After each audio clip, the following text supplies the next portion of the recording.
vocês acreditam ou não no filho do Cid Moreira, tá? Porque o que ele fala, inclusive, ele poderia ter de fato falado quando ele ainda estava em vida, poderia, não é mesmo? Mas ele explica que dentro do processo ele não poderia falar algumas coisas, ele não podia expor algumas situações e terminou ficando calado, que é muito estranho, principalmente, né, quando uma pessoa sofre abusos. Mas é aquilo, né? Quando tudo isso aconteceu, não existia celular, não existia câmera, não tinha como acumular provas, tá? Que é o caso do áudio que vazou agora do ex da Hickman, tá? Da Ana Hickman. Por quê? Porque hoje em dia tem celular, tem como provar, tem essas coisas tecnológicas que na época do filho do Cid Moreira, tudo que ele relata não tinha provas e não tinha como reunir essas provas. Mas prestem atenção,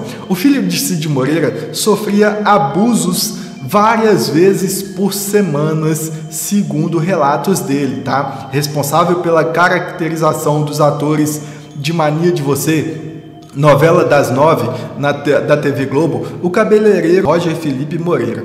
Aos 47 anos, filho adotivo de Cid Moreira, que morreu há uma semana, aos 97 anos, fez um longo relato à coluna Gente sobre sua relação conflituosa com o pai. Os dois se conheceram por ele ser sobrinho da ex-esposa do apresentador Cid, tá? O que acontece? A Maria Uliana, o nome dela, tá? Perdão. Maria Uliana, o nome dela, ela era casada com o Cid, morava com ele, e aí ela apresentou o Roger para a família, para o Cid Moreira, e aí eles ficaram meio que tendo um sentimento de pena, de compaixão pelo Roger, porque ele sofria muito na mão do seu ex-pai, do pai biológico, na verdade, não existe ex-pai, né? Mas do seu pai biológico, e aí o Cid Moreira supostamente decidiu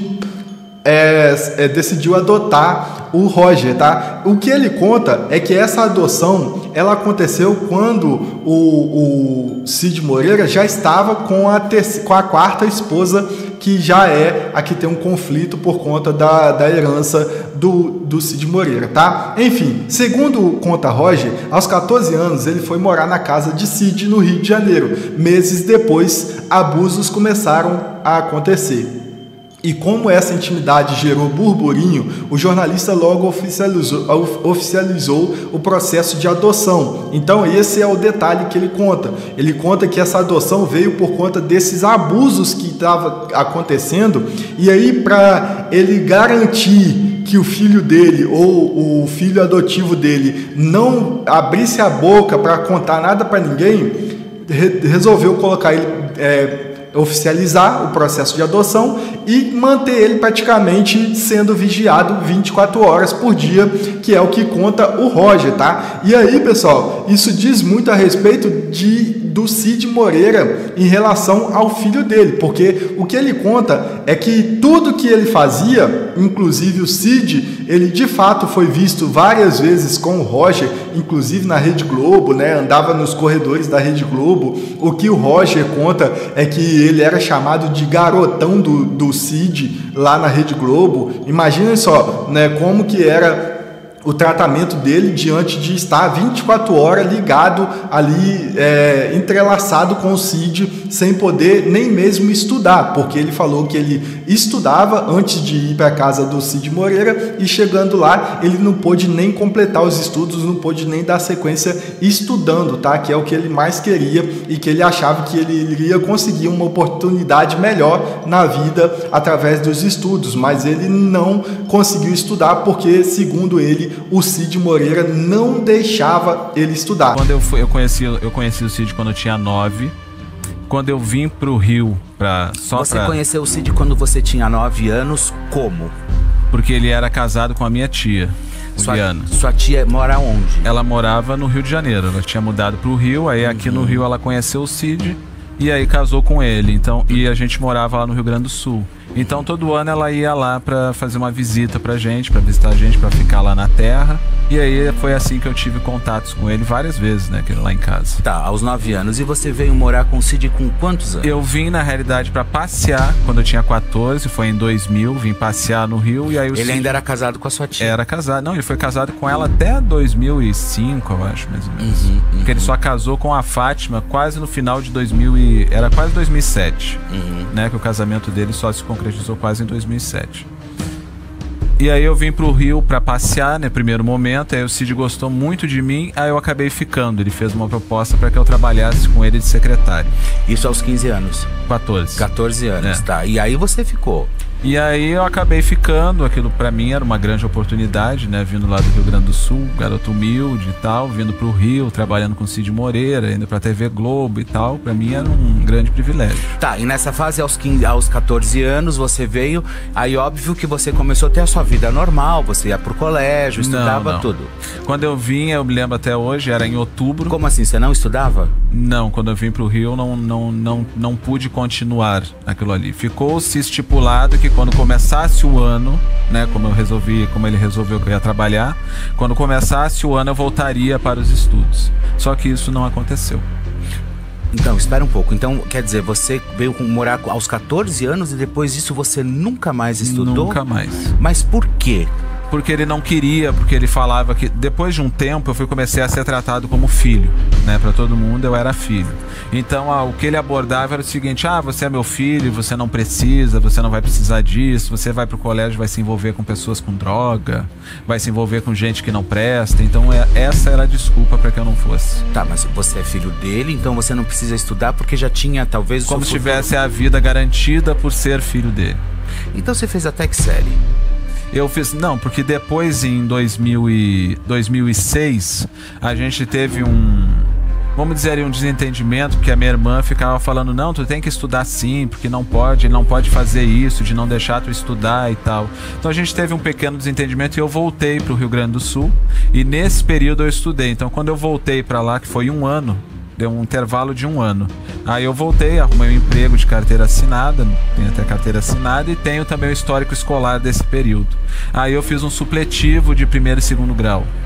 Foi aí que eu fiz esse estudo lá, só que daí ele voltou pro Rio Grande do Sul em 97 de novo com a minha tia, e aí quis que eu voltasse pro Rio de qualquer jeito. Isso você já tinha quantos anos? Aí, eu não tenho certeza, eu tinha que somar pra ver. Eu já era 20 alguma coisa, já era 20, já era adulto já. E você foi adotado com quantos anos? Eu fui adotado legalmente em 2001, eu tinha 25 anos. Então, legalmente você foi adotado aos 25 anos pelo Cid Moreira? Legalmente, sim, Tá, fazendo certidão, né, identidade, tudo bonitinho. Você trouxe uma questão, inclusive na matéria da própria Fábio Oliveira, falando sobre alguns abusos que a gente possa entender, inclusive como alguns abusos, assédio sexual, enfim, o que realmente acontecia com você e o Cid dentro dessa sauna. O que era que ocorria, Roger? Você sabe que isso é muito forte, né? Eu sei. Você sabe que tudo que você está falando, isso pode realmente vir à tona contra você. Então eu espero que você saiba exatamente tudo isso que você está dizendo. Então, quando eu vim, né, eu tinha 14. Então o Cid, ele tinha a casa principal e fora dessa casa tinha uma casa menor, edícula, né?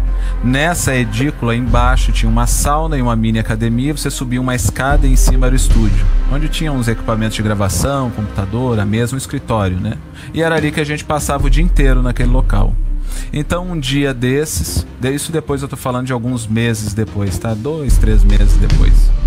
Eu tava em casa, de costume, indo almoçar, e quando eu tava retornando pro escritório, que a sauna tinha que passar, né? Subir a escada. Quando eu tava retornando e aquela frente era de vidro, então ele tava parado fora da sauna, totalmente nu. E aquilo me chocou, porque naquele momento me chocou quando eu vinha vindo, eu não sabia se eu ia, se eu voltava. Então eu fui e subi a escada. Aí eu fiquei lá em cima no escritório. Pouco tempo depois eu comecei a ver ele gritar uns uivos lá embaixo. Aí eu desci correndo aquilo ali, porque eu achei que ele tinha, sei lá, caído, se machucado e tal. E aí ele estava se masturbando na realidade. Porque quando eu ouvi aqueles uivos dele, eu até liguei de lá pra minha tia pra saber assim, eu acho que ele se machucou, acho que ele caiu, ele fez alguma coisa, ele tá uivando. E ela falou assim, ah não, deixa que eu já sei o que é. Então era algo de costume dele uivar quando fazia isso, sabe? E aí não deu muito tempo após isso, aí ele começou a pedir pra eu fazer sauna, porque eu era a sombra do Cid, né? Tanto que na Globo era considerado, muitas pessoas falavam, ah, o garotão do Cid chegou, sabe? Que as pessoas não sabiam ainda ali naquele começo quem era esse garoto que andava com o Cid carregando a mala 24 horas atrás dele, né? E aí alguns meses se passaram, e aí ele começou, aí eu ia fazer sauna com ele. Até que um dia ele pediu pra que eu ajudasse ele nas masturbações que ele fazia, porque ele tinha um vício realmente. Espera um pouco. Sexo, e toda vez rolava essa masturbação? Até 99, 2000 aí, mais ou menos nessa época, até aí rolou isso. O que é estranho é que se os funcionários da casa, do sítio, escutavam tudo isso, não é possível que um funcionário sequer ele não abriu a boca para falar isso na época, gente. Ou pelo menos contar para a tia dele, né? Para a tia do Roger. É estranho, não é? A tia passava 24 horas fora de casa, mas não é possível uma coisa dessa. Mas não é possível mas nem fudendo que isso aí acontecia assim debaixo dos olhos dela e ninguém dava conta, ninguém sabia. Tá. Pode ser possível, né? Pode ser. É o relato dele. Mas eu quero saber a opinião de vocês a respeito disso tudo, tá? O que vocês acham? Vocês estão rindo, né? Da minha cara aí. Que o olho gordo não faz por dinheiro. Eu acho que ele tomava azulzinho, porque senão não ia não. Eu podia ler esses comentários. Eu podia ler esses comentários em voz baixa, né, gente? Mas eu não consigo, não. Meu Deus do céu. Esse rapaz quer arrumar algo para processo contra o falecido. Disse a Eliana. Não, o processo já foi aberto, tá, Eliana? Tá. Cid deveria ter deixado este traste se lascar. A fala biológica dele. Pelo visto, eles irão lutar pela herança, disse a Érica.